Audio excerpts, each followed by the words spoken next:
मंच पर मैं आमंत्रित करना चाहूंगी डॉक्टर शशि थरूर, लेखक और पूर्व राजनयिक सांसद। तालियों के साथ स्वागत कीजिए। और ये सेशन आगे बढ़ाएंगे हमारे सहयोगी राजदीप सरदेसाई। तालियों के साथ स्वागत।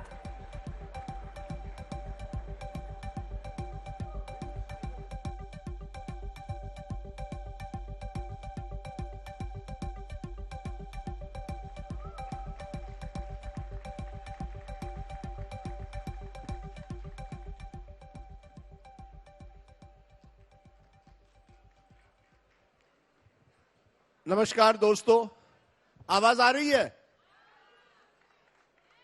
Very good. आपकी आवाज तो आती है हर जगह, हमारे कमरे के अंदर भी। नमस्कार दोस्तों, साहित्य आज तक पर आपका स्वागत है। हमारे साथ एक बहुत खास मेहमान आज है। एक वर्ड में अगर मैं उनकी जिंदगी को समराइज करूं, ऑलराउंडर। आप सोचिए, वो व्यक्ति जो यूनाइटेड नेशन सेक्रेटरी जनरल के पोस्ट तक पहुंचते पहुंचते कुछ ही वो अंत में चूक गए, जो 4 बार सांसद रहे हैं तिरुवनंतपुरम से, जिन्होंने 26 किताबें लिखी है, जिसमें कई किताबें बेस्ट सेलर्स हुई है, कई मुद्दों पर लिखी है, जिनको साहित्य अकादमी से सम्मानित किया गया है। हमारे साथ एक ऐसे व्यक्ति है जो वाकई मुझे लगता है ये दिखाते हैं कि हमारे नेता नेतागिरी के अलावा और बहुत कुछ कर सकते हैं। Please welcome the one and only doctor Shashi Tharoor.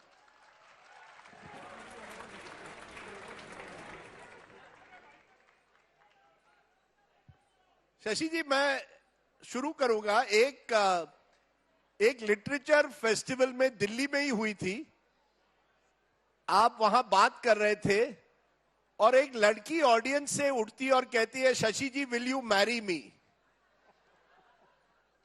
ये आपकी एक star quality, you are not a politician, आप एक स्टार बन गए हैं। ये स्टारडम कहां से, आपके साहित्य से आती है या आपके राजनीति से आती है, या जिस तरह से आप बिल्कुल ऑलवेज परफेक्टली टर्न्ड आउट रहते हैं, कहां से? Do you see yourself as a writer first या एज अ पॉलिटिशियन फर्स्ट? देखिए, मैं तो एक साधारण आदमी के रूप में अपने आप को समझता हूं। मैं कभी नहीं कहूंगा कि मैं खास आदमी हूं, जैसे राजदीप ने कहा शुरुआत में, बिल्कुल नहीं। और मेरे ख्याल में अगर लोग मुझे पसंद करते हैं, पहली बात यह है कि आप उनसे पूछना चाहिए कि क्यों। लेकिन मेरे ख्याल में शायद मेरे व्यक्तित्व, मेरे इंडिविजुअल क्वालिटीज देख के ही ये लोग पसंद करते होंगे। क्योंकि राजनीति में तो जितने भी पोजीशन होंगे, ठीक है, इस बार 4 बार चुनाव जीत लिया, 5वां बार शायद नहीं जीतूंगा, क्या मालूम। तो ये पोजीशन देके किसी को पसंद करना वो भी ठीक नहीं है। किताबें मैं खुश हूं, मैं काफी गर्व से कहता हूं कि मेरे 26 किताब मेरे बच्चों के जैसे है मेरे लिए। I put my whole heart and soul into them. और मैं चाहता हूं कि लोग मेरी किताब पढ़ के मुझे मेरे मन को समझ लीजिए। लेकिन किताब पसंद करना एक चीज है, उसका मतलब नहीं है कि आपको लेखक को पसंद करना चाहिए।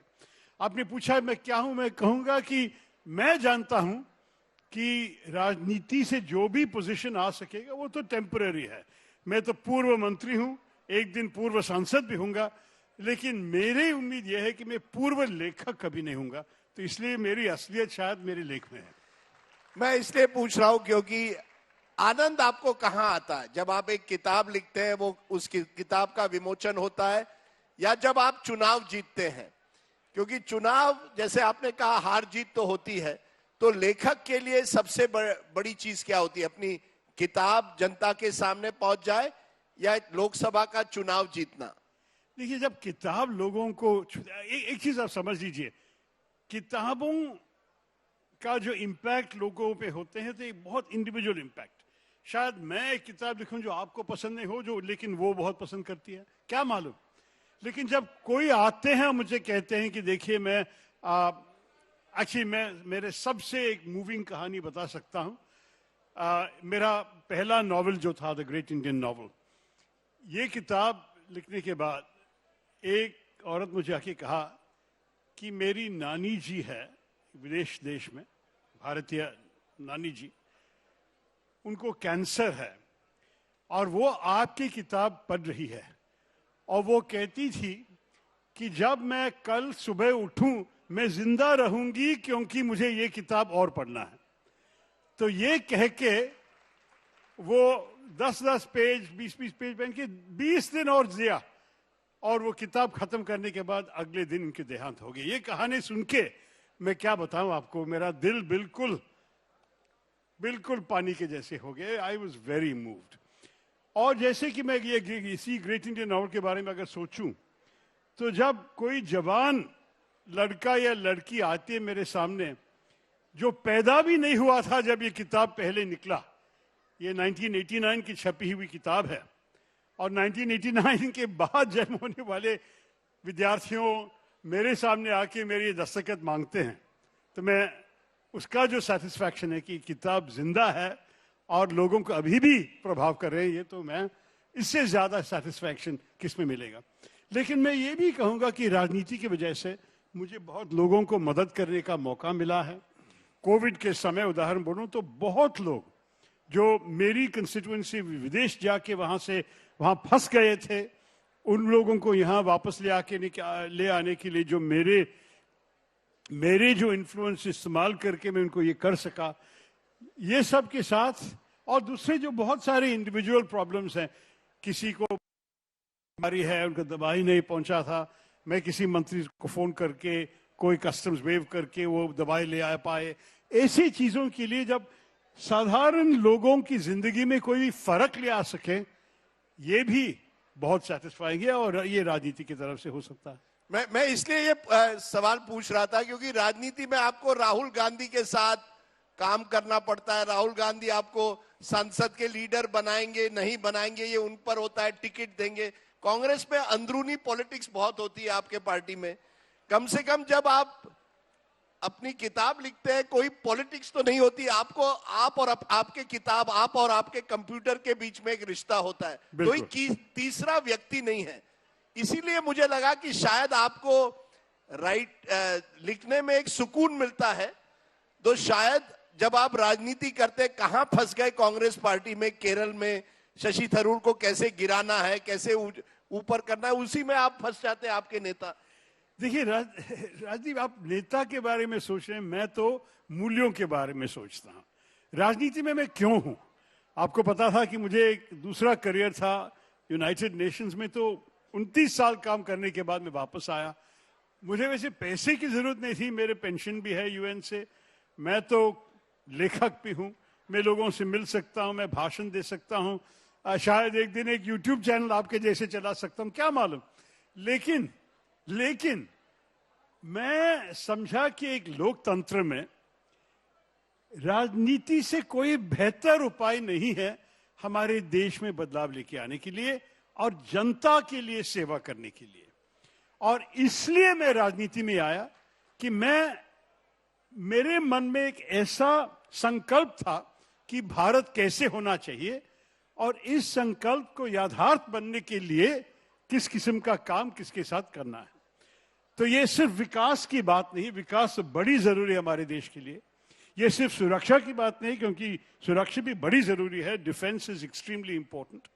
सिर्फ विदेश कार्यों की बात नहीं, लेकिन विदेश में भी मुझे बहुत इंटरेस्ट है। विदेश कार्य तो मेरी जिंदगी में सबसे महत्वपूर्ण विषय, क्योंकि अंतर्राष्ट्रीय क्षेत्र में इतने साल काम करने के बाद वापस आके एक बार मैं मंत्रालय में काम किया, विदेश कार्य मंत्रालय में, 2 बार मैं विदेश कार्य समिति जो पार्लियामेंट में है उसका अध्यक्ष स्थान में ले सका, तो ये भी बहुत महत्वपूर्ण है। लेकिन सिर्फ वो भी नहीं है, तो क्या है, मैं ये भी चाहता हूं कि हमारे समाज में ये भाईचारा होने चाहिए, ताकि भारत के जो बहुस्वरता है, जो विविध किस्म के लोग, अलग अलग मजहब, अलग अलग धर्म, अलग अलग जाति, अलग अलग भाषा, इन किस्म के बैकग्राउंड के लोग सारे एक साथ रह के एक ही किस्म के सपने एक साथ देखे, भारत को एक मजबूत और शानदार देश बनाए। तो इस संकल्प में मैं राजनीति में आया हूं, और इसलिए ये सब क्षेत्र में काम करने की कोशिश में मैं 15 साल रहा हूं। जब तक हमारे वोटर्स हमें ये मौका दे देंगे तो मैं ये आगे बढ़ाने की कोशिश में मैं हूं। लेकिन मैं कभी नहीं कहूंगा कि ये सिर्फ है मेरी डिफाइनिंग कैरेक्टरिस्टिक। ये तो है, बड़ी जरूरी है, एक बड़ी जिम्मेदारी है। लोग मुझे ये, उनके विश्वास मुझ पे रखा है, उनके भरोसा मुझ पे रखा है, इसको तो नेचुरली मुझे फुलफिल करने की बड़ी जिम्मेदारी है। लेकिन उसके अलावा मैं भी व्यक्ति हूं आपके जैसे। मैं भी, मालूम है राजीव क्या कर रहा था, यहां तक मेरे जैसे क्रिकेट देख रहा था, क्योंकि आपको मालूम है कि अभी इंडिया ऑस्ट्रेलिया टेस्ट मैच चल रहा है। व्यक्ति के रूप में हमें हमारे नेचुरली हमारे प्राइवेट इंटरेस्ट भी होंगे, और मेरे इंटरेस्ट ये है कि भारतीय क्रिकेट टीम अच्छी तरह खेले। अभी कुछ आधा घंटा से कोई प्रॉब्लम्स है ग्राउंड पे, लेकिन देखेंगे। हम तो अभी दिलचस्प इस मैच को फॉलो भी कर रहे हैं। So we are all these things, Rajiv. Don't typecast me. नहीं, मैंने आपको कहा आप ऑलराउंडर है, आप क्रिकेट में दिलचस्पी रखते हैं, आप लिखते हैं, आप नेता हैं, आप बड़े बड़े शब्द अब हिंदी में भी इस्तेमाल कर रहे हैं। अब तक आपकी छवि बनी थी कि शशि थरूर केवल अंग्रेजी में बड़े शब्द करते हैं। आपने कौन सा एक शब्द अभी यूज किया, विविधता के साथ एक बहुसंख्य? नहीं, बहुत स्वरता, बहुस्वरता, अलग अलग किस्म के स्वर है हमारे देश। तो मुझे लगा कि अब तक आप केवल अंग्रेजी में लंबे शब्द करते हैं, अब आप हिंदी में भी शुरू कर दिए हैं। लेकिन इतनी काबिलियत होने, मेरी मलयालम नहीं सुनी अब तक। नहीं, मैंने आपकी मलयालम नहीं सुनी है, लेकिन मैं ये जानना चाहता हूं, इतनी खूबियों होने, और ये आखिरी मेरा पॉलिटिकल सवाल है, इतनी खूबियां हैं आप में, फिर आपकी पार्टी आपको बड़ा नेता क्यों नहीं बनाती? ये कहां आपकी पार्टी में केवल एक परिवार से नेता आना पड़ता है तभी वो नेता बनते हैं? आप तो अब आप अगर बन जाएंगे, ये मध्यम वर्गीय यंग लेडीज जेंट्स सब आपके साथ आएंगे, क्यों? सही है ना? तो आप क्यों नहीं कांग्रेस के नेता बनते? आपको पता है कि मैंने कोशिश किया और क्या हो गया, हार गए। तो बस यही, अगर किसी और को, अगर कांग्रेस पार्टी चाहते थे कि खड़गे साहब अध्यक्ष बने तो खड़गे साहब बनाया, बहुत अच्छा अध्यक्ष है, मैं तो कोई शिकायत नहीं करता हूं। लेकिन ये कोई भी नहीं कह सकता कि मैं कोशिश नहीं किया। मैं सारी चीज के लिए प्रयास करने के लिए तैयार हूं, लेकिन रियलिटी भी पहचानने की जरूरत है राजनीति में, कि रियलिटी ये है मेरी पार्टी के अंदर, तो मैं उसको मान लिया। सर, किताबों पर आते हैं। आपने एक किताब कुछ सालों पहले लिखी थी, तो बहुत चर्चित हुई थी। शायद इसी किताब के लिए आपको साहित्य अवार्ड और कई पुरस्कार मिले थे। ये अंग्रेजों ने जिस तरह से भारत को लूटा, उस पर किताब थी, और ये बहुत ही चर्चित और बहुत ही अच्छी किताब है। अगर आप जितने भी लोग हैं जरूर पढ़िएगा। Inglorious empire, what the British did to India, जिसको बाद में अंधकार काल, आपने उसके बाद का ईरा ऑफ डार्कनेस, अंधकार जो हुआ है देश में, अंधकार काल है हिंदी टाइटल जी, अंधकार काल, the British empire in India. ये मुझे बताइए, ये किताब लिखने के बारे में आपने कैसे सोचा कि इस पीढ़ी को क्या वो दिखाना है कि जो अंग्रेजों ने इस देश के खिलाफ किया, जिस तरह से भारत को लूटा, क्या वजह थी कि आपने सोचा कि इस पर मुझे लिखना है? देखिए, पहली बात यह है कि मुझे ऐसे कोई इरादा नहीं था। मुझे ऑक्सफोर्ड में एक भाषण देने के लिए, एक डिबेट में भाग लेने के लिए बुलाया हुआ था, और उसमें मैंने जब भाषण दिया इसी विषय पे और उनको यूट्यूब में लगाया गया था, मुझे ये आश्चर्य लगा कि एक दिन के अंदर 30 लाख लोग उस भाषण को देखे, और भारत के सारे ट्विटर में बिल्कुल आग जैसे लगे थे। संसद में हमारे स्पीकर मेम साहब सुमित्रा महाजन की तारीफ की, प्रधानमंत्री ने भाषण में कहा कि आपने दिखाया टू से the right thing in the right place at the right time. तो ये इतना, मतलब बहुत कुछ महीनों के लिए यही बात चल रही थी हमारे देश में। तो मेरे पब्लिशर मुझे फोन करके कहा कि इसके बारे में आप किताब लिखिए। तो मैंने कहा, लिखने से क्या फायदा, सब तो जानते हैं। और उनका जवाब था, नहीं, अगर सब जानते होते तो आपकी स्पीच इतना वायरल नहीं बन जाते। तो इसलिए मैंने किताब लिखा, क्योंकि शायद हमारे ये पीढ़ी जो है, अगर शायद इतिहास नहीं पढ़े या पढ़ने के वक्त ध्यान नहीं दिए या याद नहीं रखा, मुझे क्या मालूम, लेकिन बहुत लोग इसके बारे में नहीं जानकारी होती। इसलिए मैं चाहता था, मैं जवानों को यही कहता हूं कि अगर आपको नहीं पता आप कहां से आए, तो आप कैसे समझेंगे कहां जाना है? If you don't know where you have come from, how will you appreciate where you're going? तो यही इरादा था मेरे कि आप जरा रास्ते पे दिखाए कि पीछे क्या हुआ था, ताकि आगे हम ये गलतियां को अवॉइड करके हमारे देश को अच्छे करें। आपके कई अंग्रेजी दोस्त हैं, उन्होंने क्या कहा जब आप लंदन जाते हैं, आपने उन्हीं के सामने उनकी तस्वीर दिखाई थी उनके देश की, किस तरह से 200-300 साल से अंग्रेजों ने भारत को लूटा था। तो आपके अंग्रेजी दोस्तों ने जब किताब पढ़ी, उन्होंने क्या कहा? देखिए, आप हैरान होंगे, वो लोग अपोलोजाइज करने लगे, आके कहा कि माफ कीजिए, हमें ये सब पता नहीं था, ऐसे कभी नहीं करने चाहिए था हमारे बुजुर्गों ने। तो मैंने कहा लेकिन किया है, ये है सारे सबूत। और मैं अभी भी, मुझे याद है एक दिन ऑस्ट्रेलिया में मैं एक भाषण दिया था जलियांवाला बाग के बारे में, जो कुछ हुआ था जी। उसके बाद बहुत लोग आए, किताब लेके आए दस्तखत के लिए। एक अंग्रेज आए थे, उनकी आंख में, मैं वो रो रहा था, और एक कागज उनके हाथों से मुझे दिया। कागज में लिखा था, I am British, please accept my apologies. तो ये देखिए, अगर भारतवासियों, इसकी घमंड की कोई जरूरत नहीं, हम तो जो कुछ महसूस किया, ये अच्छी बात नहीं है, लेकिन अगर जिसने ये किया था उनके बच्चों और उनके जो ग्रैंड चिल्ड्रन ने, उसको कोई आइडिया नहीं कि ये सब हुआ था उनके नाम पे, और वो लोग सोचते हैं कि हम तो बहुत अच्छे सिविलाइज देश है, सब लोग हमें तारीफ कर रहे हैं, ब्रिटेन तो देश के लिए ये सब किया। तो ये अच्छी बात है कि उनको समझाना चाहिए। और मैं भी ब्रिटिश टेलीविजन में जब मेरी किताब की प्रमोशन चल रही थी, मैं तो बहुत टीवी शोज में यही कहा कि आप लोग शायद समझा नहीं है कि आपके तरफ से एक सिंपल अपॉलॉजी देना, कि देखिए हमारे देश में एक्चुअली आपको मालूम है, हम तो थैंक यू और सॉरी तो हमारे भाषाओं में ऐसे कोई लफ्ज नहीं है, हमको इन्वेंट करना पड़ता है। धन्यवाद तो एक काफी नया शब्द है। हम तो हमारे कॉन्डक्ट से दिखाते हैं कि हम रिग्रेटफुल है, या हम खुश है, हम ग्रेटफुल है, आभारी है। लेकिन ये भी आपको जानना चाहिए, अंग्रेजों से मैं कहता हूं, कि आपकी एक जिम्मेदारी है आपके नए पीढ़ियों को ये सिखाने को।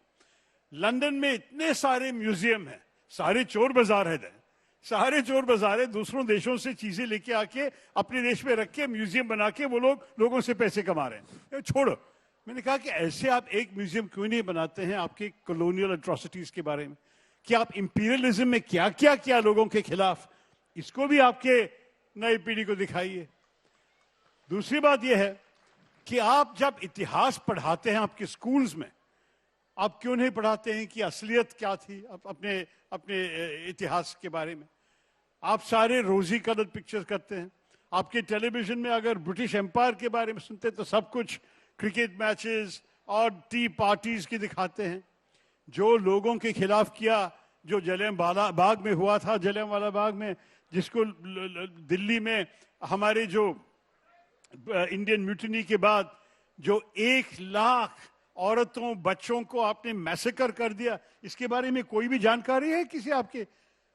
क्या आपके बच्चों हिस्ट्री के डिग्रीज ले सकते हैं ये सब बिना जान के?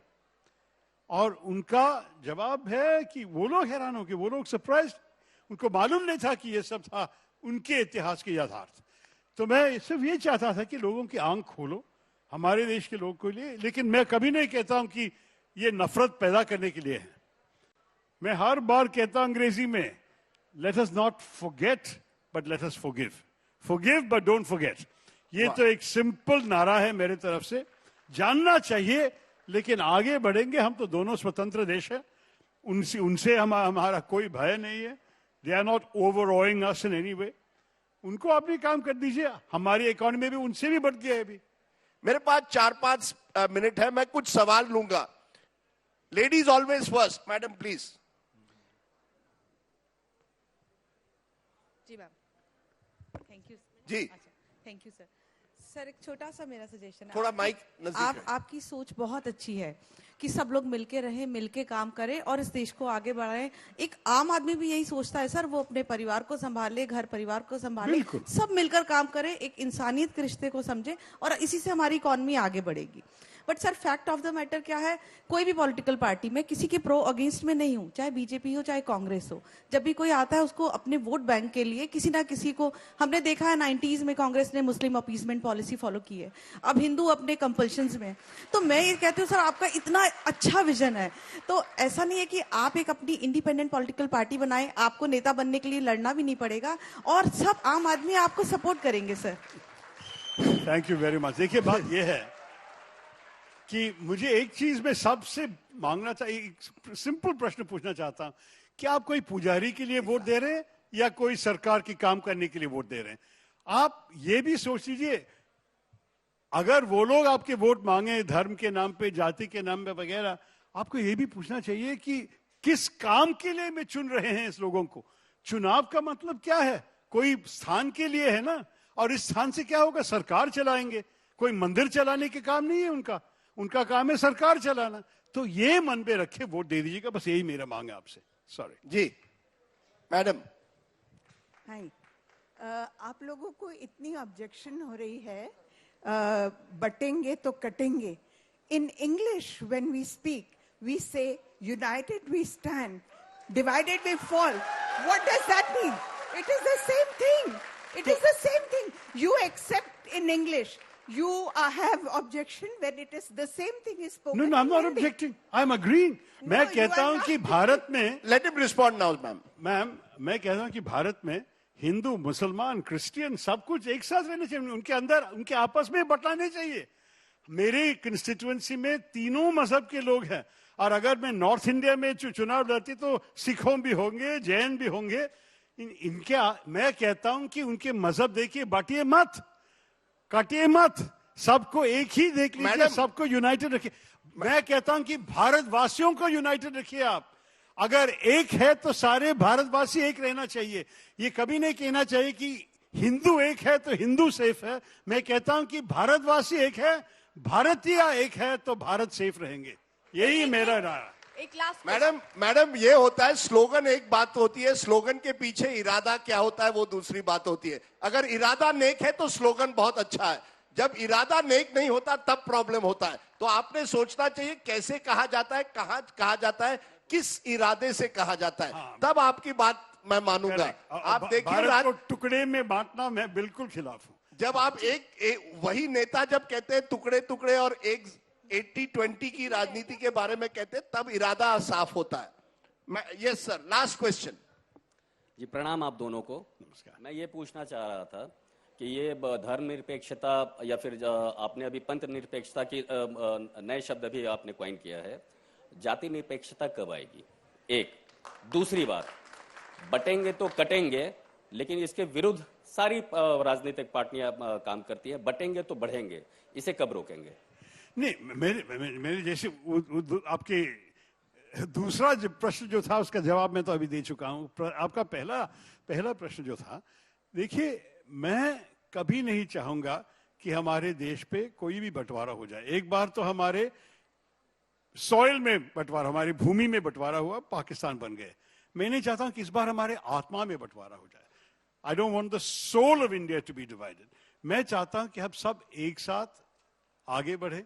इसमें मजहब का, जाति का फर्क नहीं होना चाहिए। आपको पता है कि अंबेडकर साहब और नेहरू साहब एक विषय पे यूनाइटेड थे कि जातिवाद गायब हो जाना चाहिए इस देश से, और हम सब भारतीयों के रूप में सोचना चाहिए। अंबेडकर साहब ने कहा, I want everyone to think of himself as an Indian first, last and foremost. ये अंग्रेजी में कहा था उन्होंने।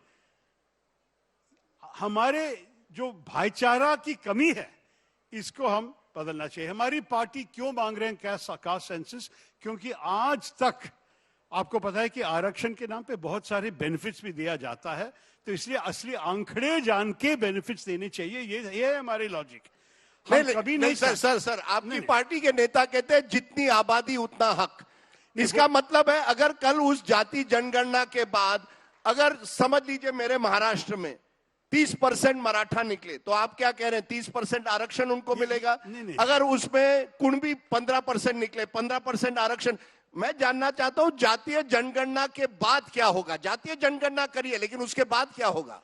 उनके बाद हम असली पिक्चर तो जानेंगे। ये नहीं है कि आप सब कुछ ऐसे मैथमेटिकल फॉर्मूला से करें, क्योंकि अगर कोई कामयाब व्यक्ति हो और उनकी कम्युनिटी बहुत छोटी है, उसका मतलब नहीं है कि उनको सिर्फ उनका हाथ खोले के आप रखेंगे, उसका सिर नहीं रखेंगे सरकार के अंदर, क्योंकि percentage is not big enough. इसमें कोई लॉजिक नहीं है भाई। हम सिर्फ ये कह रहे हैं कि आपको असली हकीकत जानने दीजिए। और मैं इस विषय पे, मेरा सोच शायद जरा सा अलग है, लेकिन मैं सिर्फ ये समझा मेरी पार्टी की मांग से कि हम सिर्फ एक्चुअल आंकड़े जानना चाहते हैं कि हमारे देश में कितने लोग हैं, क्या सब है। जब लोग आरक्षण के बारे में, रिजर्वेशंस के बारे में, बेनिफिट्स के बारे में जब विवाद करते हैं तो एटलीस्ट असलियत जान के करिए, बस यही बात है। नहीं, क्योंकि उसके बाद तो बेनिफिट सर इस ऑडियंस में कई यंगर जनरेशन है और आरक्षण वर्ड से आजकल ऐसा है कि आरक्षण भी लोगों को बांट देता है। कुछ लोग चाहते हैं आरक्षण बढ़े, कुछ लोग चाहते हैं कि आरक्षण को खत्म किया जाए। शशि थरूर, आप क्या समझते हैं, क्या आरक्षण इस देश में कभी खत्म हो सकता है, जबकि इस देश में इतनी इनइक्वालिटी है? एक व्यक्ति जो गरीब परिवार से आता है उसको बहुत मुश्किल होती है नीट की एग्जाम पास करना, जेईई एग्जाम। क्या आप समझते हैं अगर आरक्षण हो भी तो वो आर्थिक मुद्दों पर होना चाहिए, जाति पर नहीं? अगर कोई गरीब हो तो उस गरीब को आरक्षण मिलना चाहिए। क्या ऐसा समय आ सकता है इस देश में?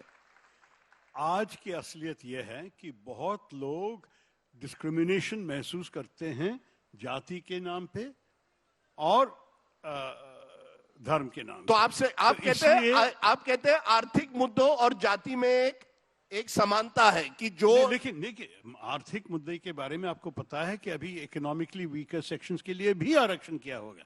ये तो आर्थिक मुद्दा है। इकोनॉमिक वीकर सेक्शन का मतलब क्या है? जब आपकी आर्थिक स्थिति अच्छी नहीं है तो आपको बेनिफिट मिल जाएगा आरक्षण के। तो इसलिए मैं सिर्फ ये कहूंगा कि इस विषय तो बहुत कॉम्प्लिकेटेड है, हमारे समय भी खत्म हो चुके हैं। 2 मिनट में ये रिजॉल्व करने की आसान बात नहीं है। लेकिन मैं सिर्फ ये कॉन्शियस हूं, मैं एक बार राजदीप ने कुछ कहा था जिसपे बहुत बड़ा विवाद हुआ, और मैंने जब राजदीप को डिफेंड करके कहा कि ये ऐसे जातिवाद की सोचने की व्यक्ति नहीं है, क्या हो गया, एक दलित औरत मुझे लिख के कहा कि आप लोग क्यों समझते नहीं हो कि जब आप जाति के अतीत सोचते हैं, you think beyond caste, you have the luxury of the privileged. ये आपके जो ये स्थान है इसलिए आप ये कह सकते हैं, लेकिन कोई भी दलित है इस देश में जो जाति के अतीत सोच सकते हैं, जो बचपन से कॉन्शियस नहीं है कि उनकी जाति क्या है। जब ये प्रश्न मेरे मन पे बचा, मुझे चोट लगा। मुझे सोचा कि ठीक ही है, क्योंकि दूसरों की पैर में हम चढ़ के उसके बाद हम बात कर सकते हैं। ये बहुत कॉम्प्लिकेटेड मुद्दे हैं, इसके ऊपर चर्चा करने के लिए एक और मौका ढूंढना चाहिए, आज नहीं। बिल्कुल। और मैं ये भी कहूंगा, जितने भी ऑडियंस के लोग हैं, अगली बार जब आप क्लासिफाइड पढ़ेंगे ना पेपर में, wanted for fair looking Kshatriya girl, Kshatriya boy, उसका भी विरोध करिए। केवल आरक्षण से नहीं होगा, आपको अपनी सोच बदलनी पड़ेगी। एग्जैक्टली। और हमारे देश में अभी भी आर्थिक मुद्दों और जाति में समानता होती है, और तब आप जानेंगे जब आप ऐसी जाति से आते हैं जिनके खिलाफ सैकड़ों साल पर भेदभाव किया गया है। बट शशि थरूर जी, आपने कई विवादास्पद इश्यूज पर हमसे बात की। आप, जैसे मैंने कहा, पहले आप लेखक हैं, उसके बाद हम आज आपको नेता समझते हैं। एंड इट इज, आप इसी तरह से लिखते रहिए और लोगों की जानकारी बढ़ाते रहिए। Ladies and gentleman, doctor Shashi Tharoor. Thank you, बहुत धन्यवाद।